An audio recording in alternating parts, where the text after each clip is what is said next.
So I'm working on a 2018 Jeep Wrangler, and we were having an issue with the car not starting. The ignition was actually stuck on, and it kept trying to do a cluster sweep and cycle through like it was doing an initial startup, engine startup.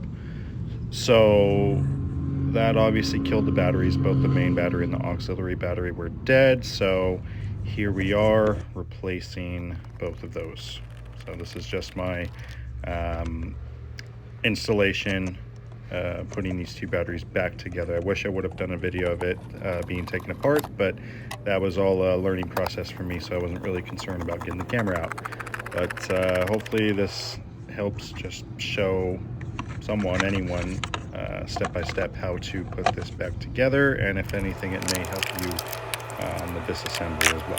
So hopefully you enjoy.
And it worked. That seemed to do the trick. So